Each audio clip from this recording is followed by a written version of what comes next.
दोस्तों, मेरी partner novel की मज़ेदार एपिसोड में वेलकम। उम्मीद है ये एपिसोड आपको पसंद आएगी और आप दिल खोल को चैनल को सब्सक्राइब करोगे। उचलते हैं आज की मज़ेदार एपिसोड की तरफ। इन बंगले की चाबियां कावरी ने अपने पलों से बांध ली थीं।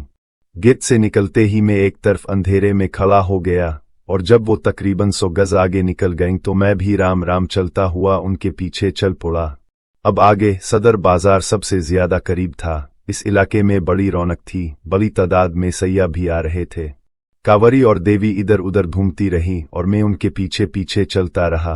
कभी वो रुक जाएं तो मैं भी करीब ही रुक जाता और आसपास मौजूद लोगों से बातें करने लगता। हमें मुख्तलिफ शॉपिंग एरियाज में घूमते हुए 2 घंटे गुजर गए। कावरी ने एक हलवाई की दुकान से कुछ मिठाई और पकौड़े वगैरह खरीदे और दूर हिटकर फुटपाथ पर बैठकर खाने लगे। मैं भी उनके करीब रुक गया और भिखारियों की तरह हाथ फैला दिया। उन दोनों ने नागवारी निगाहों से मेरी तरफ देखा। कावरी ने 2 जलेबियां और 3-4 पकौड़े मेरे हाथ पर रख दिए और मैं इसे दुआएं देता हुआ करीब ही बैठ गया। कोई ज्यादा गड़बड़ नहीं है, कावरी ने सरगोशी के अंदाज में इस तरह कहा जैसे वो देवी से कुछ कह रही हो। लोगों को मनीलाल और इसके साथियों के उड़ने का पता चल गया है। लोग इस राकेशस से नजात मिल जाने पर बहुत खुश हैं, इसलिए शहर में रौनक भी नजर आ रही है। और ठाकुर वर्धन सिंह को अब करिश्मा की तलाश है। मैंने मुने चिल्लाते हुए अपनी मालूमात से आगाह किया। मेरा ख्याल है अब हमें वापस चलना चाहिए, शहर में घूमना बेकार है, कावरी ने जवाब दिया। ये खा ले तो चलते हैं, मैंने कहा। हम तकरीबन आधा घंटा वहां बैठे रहे। इसके बाद मैंने उनसे बात नहीं की थी और अलग थलग खड़ा रहा था। वहां से रवाना होने से पहले कावरी ने कुछ और मिठाई ले ली थी। इस मर्तबा में उनसे आगे था। बाजार के अगले मोड़ पर इक्का दुक्का लोग ही थे। मैं मोड़ घूम ही रहा था कि अकब से देवी की चीख सुनकर चौंक गया और तेजी से पीछे मुड़ा। वो 2 हते-कते गुंडे थे जो देवी को पकड़कर जबरदस्ती करीब खड़ी हुई जीप में बिठाने की कोशिश कर रहे थे। देवी चीखते हुए मुजाहमत कर रही थी और कावरी भी इसे गुंडों की गिरफ्त से छुड़ाने की कोशिश में थी। मुझे समझने में देर नहीं लगी कि गुंडे हलवाई की दुकान से ही उनके पीछे लगे थे। यूं तो कावरी के भी हसीन होने में कोई शुबा नहीं था, मगर देवी की बात ही कुछ और थी। लंबा कद, गुदाज जिस्म और मोटी मोटी सिया आंखें। राजस्थानी लिबास में तो इसका सीना कुछ और भी तन गया था और वो वाकई दिलों पर कियामत ठा रही थी। मैं ये भी समझ गया कि वो गुंडे महज इसके हसीन होने की वजह से इसे उठा ले जाने के चक्कर में थे। अगर कोई और बात होती तो वो कावरी को भी गिरफ्त में लेने की कोशिश करते और उन्हें अगवा करने का कोई और तरीका इख्तियार करते ताकि इस तरह हंगामा ना होता। वो दोनों चीख रही थीं और लोग दूर खड़े तमाशा देख रहे थे। कोई आगे आने की हिम्मत नहीं कर रहा था। मैं पलट कर फौरन ही इस तरफ दौड़ा और जाते ही एक गुंडे से लिपट कर गिर गया। इस गुंडे को पीछे से गिरफ्त में लिया था। इसने मेरे पेट में कोहनी मारी, मगर मेरी गिरफ्त इतनी कमजोर तो नहीं थी कि वो आसानी से छूट जाता। मैं चीख चीख कर लोगों को भी गैरत दिला रहा था कि अगर उनके घर की किसी औरत को इस तरह उठाने की कोशिश की जाए तो क्या इस वक्त भी वो खामोश खड़े तमाशा देखते रहेंगे। मेरी ये चीखो पुकार नतीजा खेज साबित हुई और 5-6 आदमी आगे आ गए। एक गुंडे ने चाकू निकाल लिया, मगर मैंने इसे हाथ हिलाने का मौका भी नहीं दिया और इसका बाजू पकड़कर पीछे की तरफ मोड़ता गया। चाकू इसके हाथ से गिर गया। अब 10-12 आदमियों ने उन गुंडों को घेर लिया था और उनकी पिटाई कर रहे थे। मैंने कावरी और देवी को इशारा किया। वो दोनों वहां से खिसक गईं और मैं भी गुंडों की पिटाई में लोगों के साथ शामिल हो गया। 2 पुलिस वाले भी शोर सुनकर वहां पहुंच गए। उन्हें पूरी बात बताई गई और गुंडों को उनकी तहवील में दे दिया गया। वो लौंडिया कहाँ हैं? एक पुलिस वाला उधर उधर देखने लगा। शरीफ नारिया थीं, अपनी जान बचाकर उधर को चली गई हैं हवालदार। मैंने मुखालिफ समत की एक गिल्ली की तरफ इशारा कर दिया। कोई बात नहीं, तुम हमारे साथ चलो साधु महाराज, एक पुलिस वाले ने कहा। उनके खिलाफ रिपोर्ट लिखवाने के लिए किसी की जरूरत तो होगी। हमको उन दंगा फसाद से अलग रखियो महाराज, मैंने हाथ जोड़ दिए। हम साधु संत लोग उन झगड़ों में नहीं पलते। उन्होंने औरतों को ना छेड़ा होता तो हम यहाँ कभी ना रुकते, अपनी राह चलते रहते। हाय स्वामी जी को भी साथ ले जाओ हवालदार जी, एक आदमी ने कहा। दूसरे लोगों ने भी उनकी ताईद की और मेरे देवता कोच कर गए। और फिर थाने के गेट से निकलते हुए मैंने इत्मीनान का सांस लिया। मैं ये भी सोच रहा था कि कावरी और देवी घर पहुंच गई होंगी और मुझे देर हो जाने पर परेशान हो रही होंगी, लेकिन थाने से निकलकर दूसरी गिल्ली का मोड़ घूमता ही था कि दो हिरोले अचानक ही तारीकी से निकलकर मेरे सामने आ गए और मैं उछल पड़ा। वो कांवरी और देवी थीं।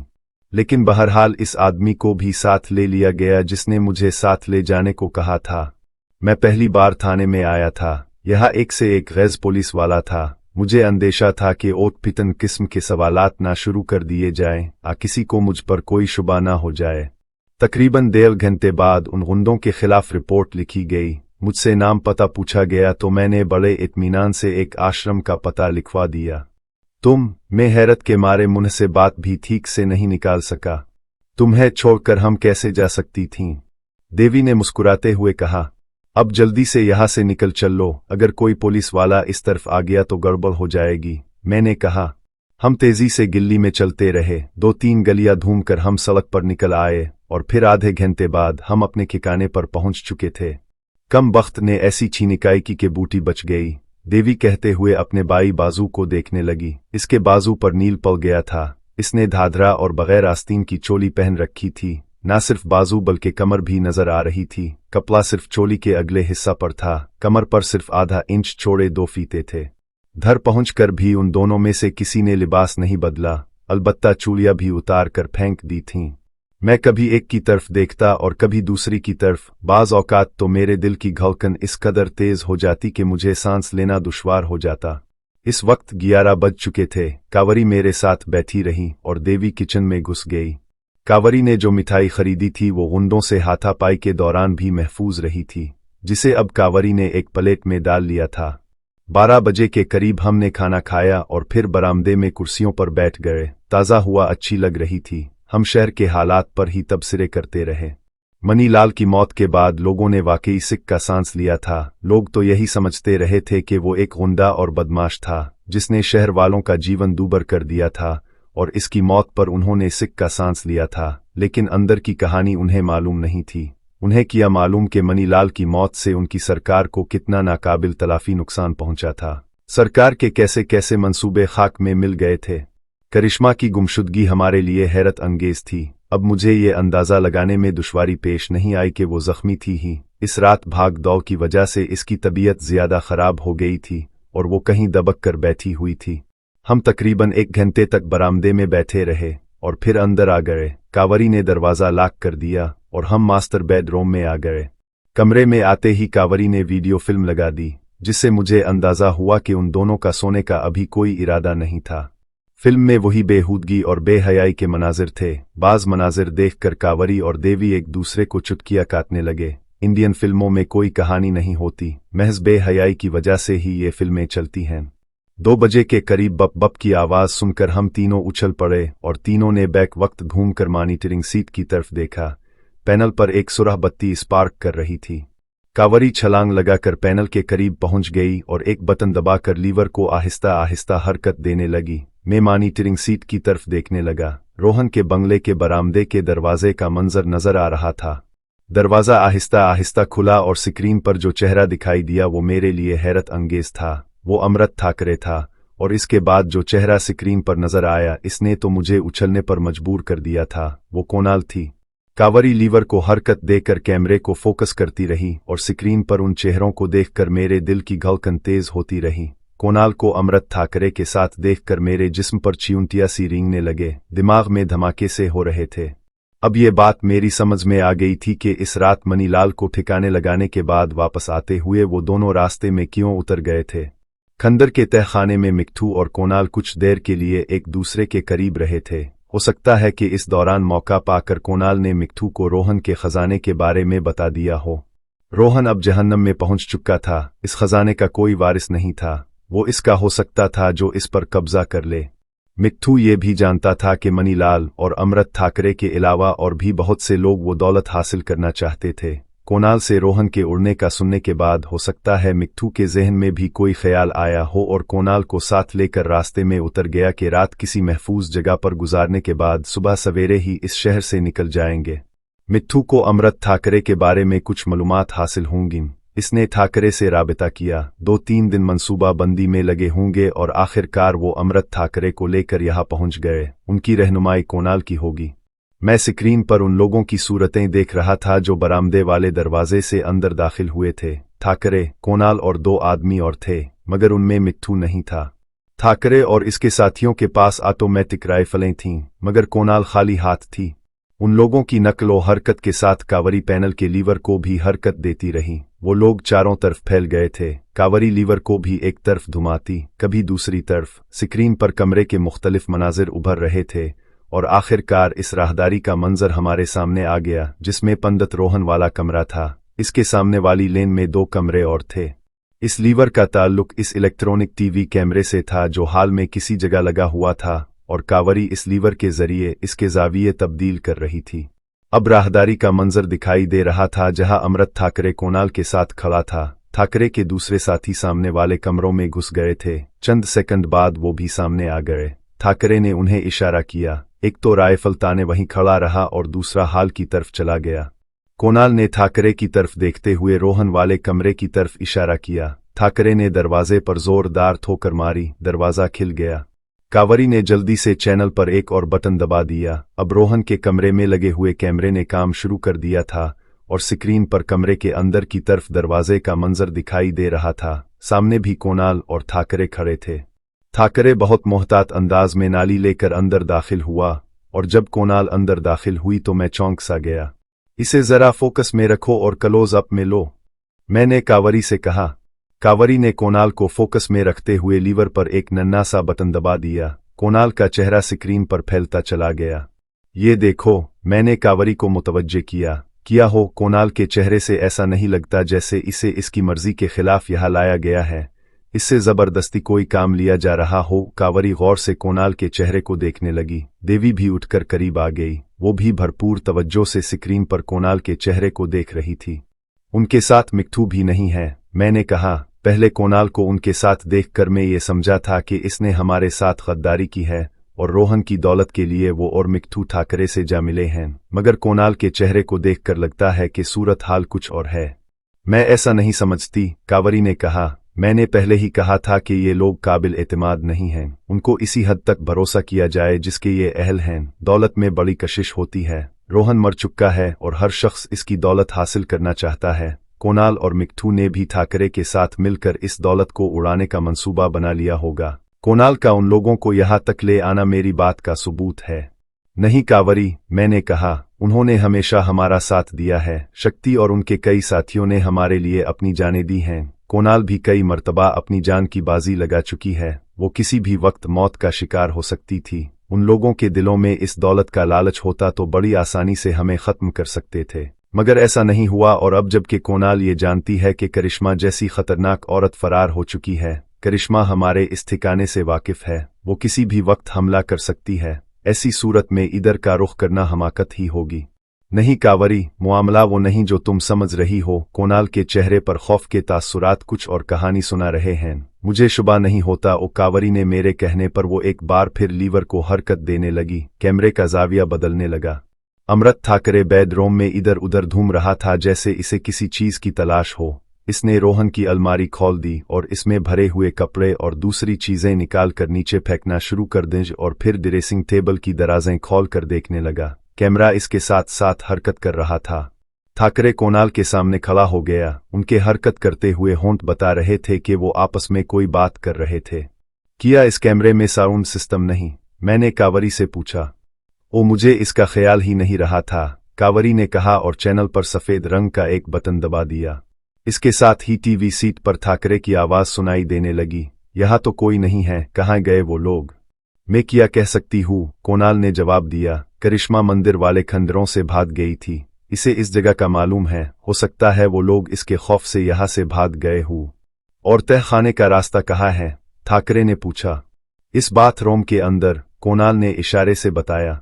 अमृत ठाकरे बाथरूम का दरवाजा खोलकर अंदर दाखिल हो गया। कोणाल अपनी जगह पर खड़ी रही। ठाकरे कैमरे की निगाह से ओझल हो गया था।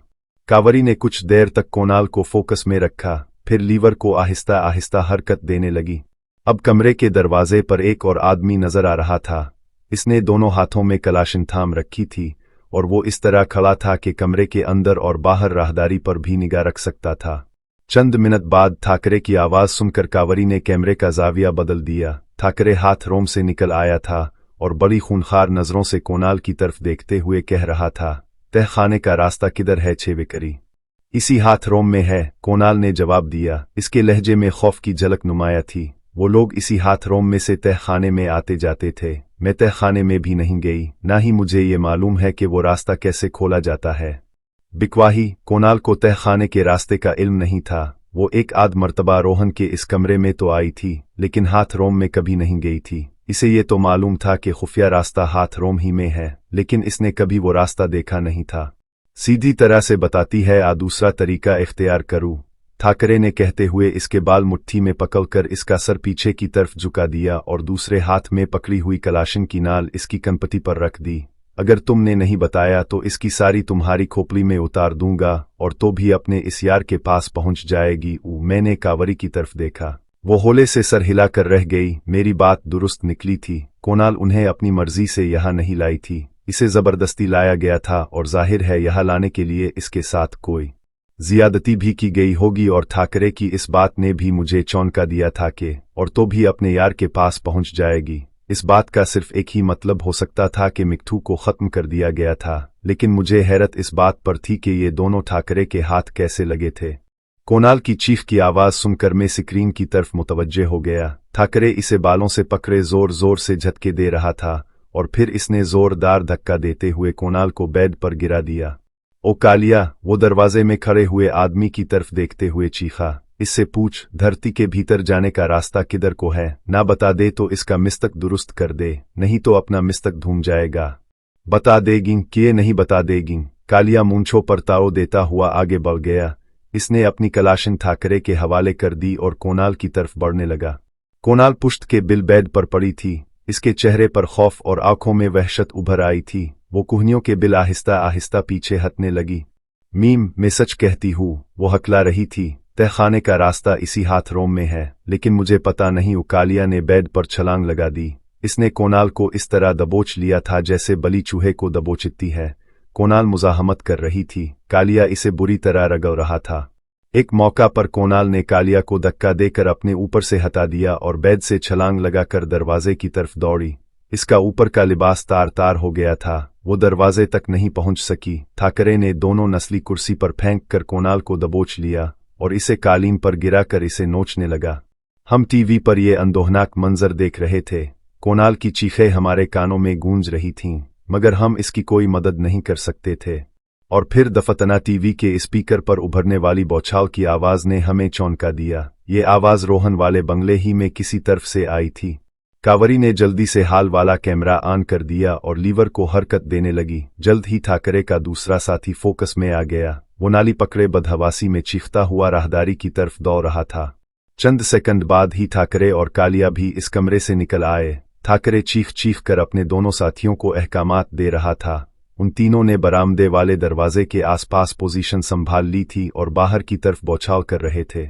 बाहर से भी बौछार हो रही थी और हमारे लिए अंदाजा लगाना मुश्किल था कि बाहर से कौन लोग बौछार कर रहे थे। वैसे मेरे जहन में करिश्मा का ख्याल था।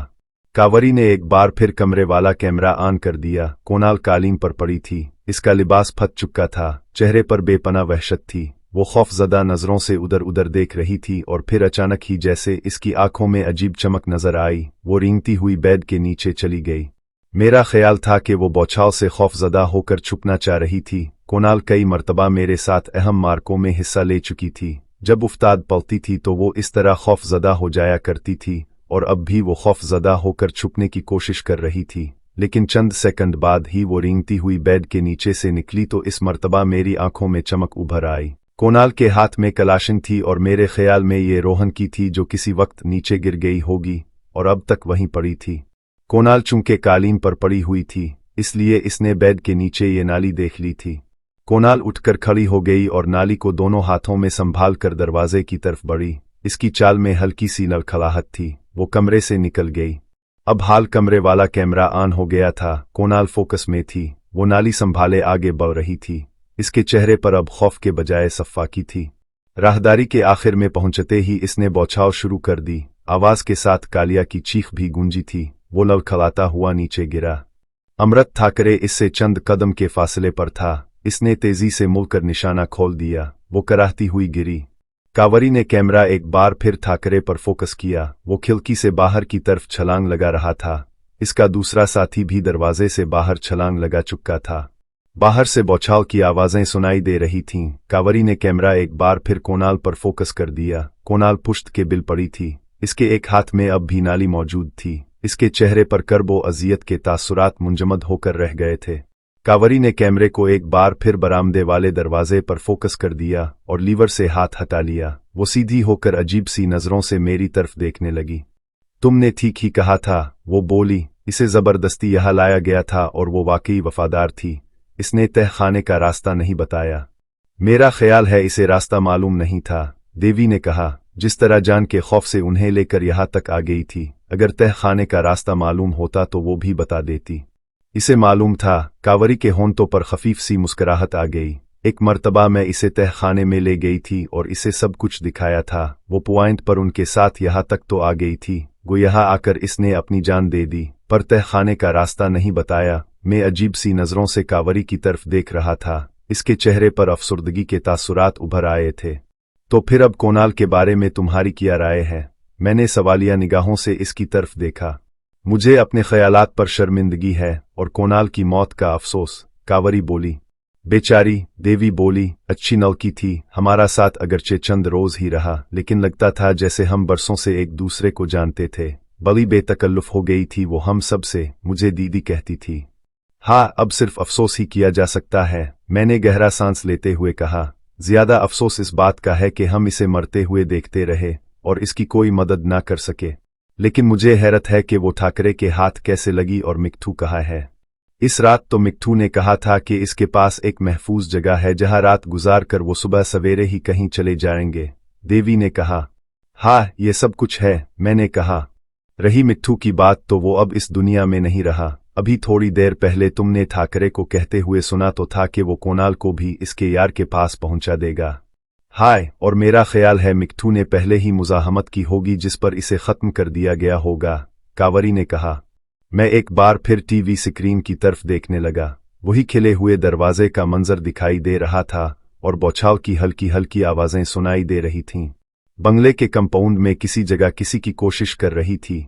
इस भाग दौड़ से मुझे अंदाजा लगाने में दुश्वारी पेश नहीं आई कि वो इस तरह दौड़ते हुए मकान को चेक कर रहे थे। फिर उनमें से एक कोणाल की लाश के करीब रुक गया और दूसरा दौड़ता हुआ बाहर चला गया। 3 मिनट बाद स्क्रीन पर जो चेहरा नजर आया, इसे देखकर हम तीनों ही उछल पड़े।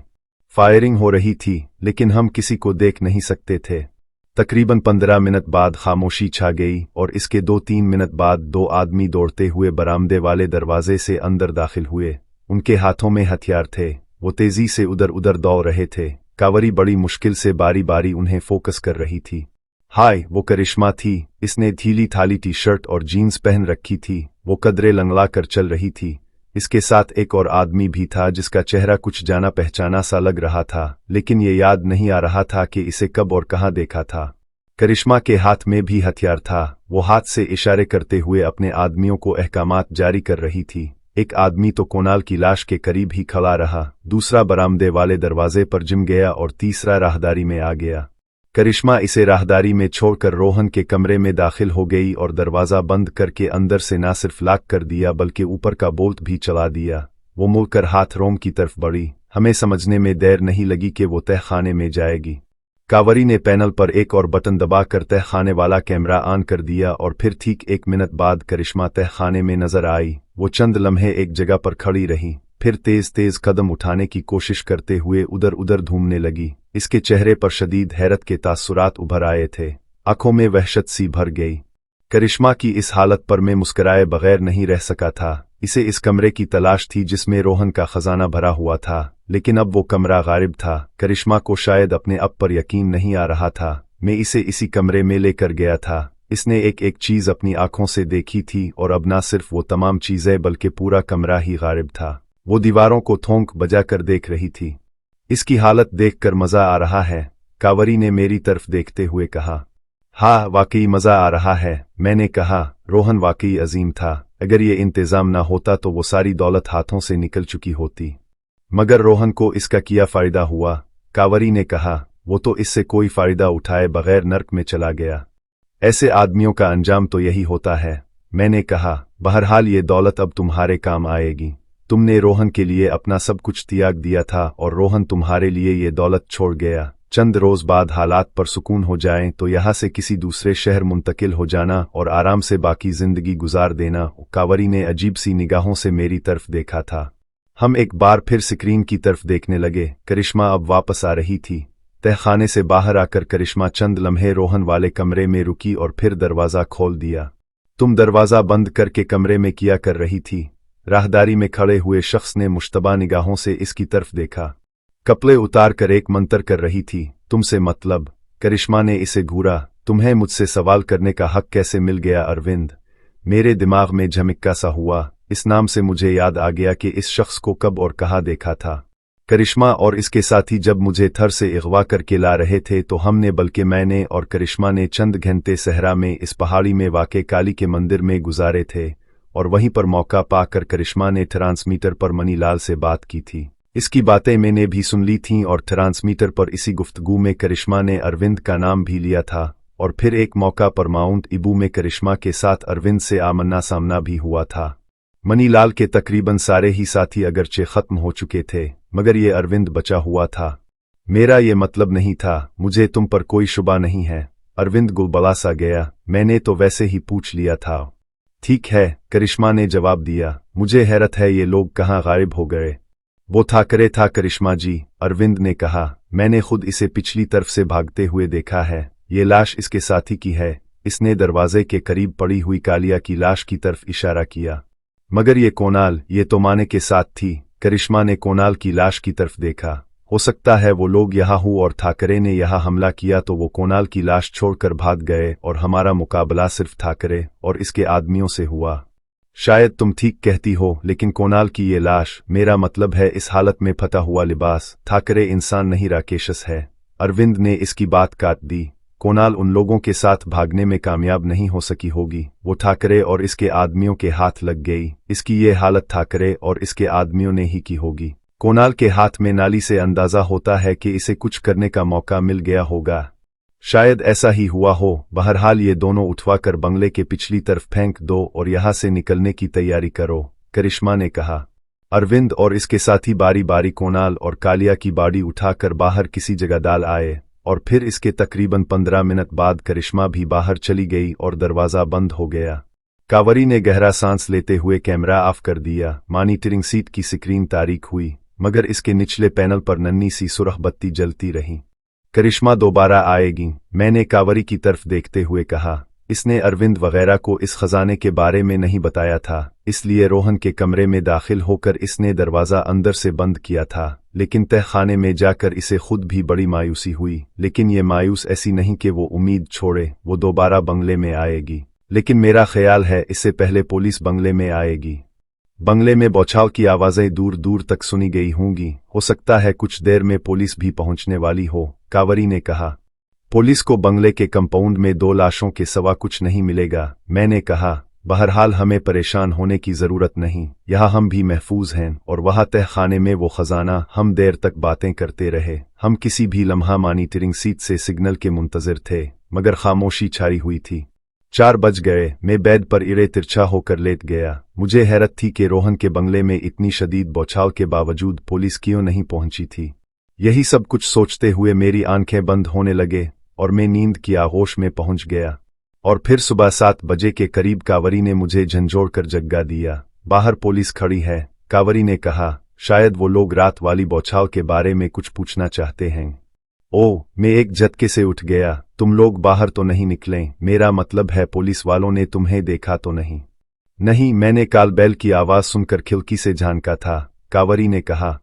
ठीक है, तुम लोग यहीं ठहरो, मैं देखता हूँ, मैं कहते हुए पलंग से उठ गया, जिस्म पर एक चादर लपेट ली और दरवाज़ा खोलकर बाहर आ गया।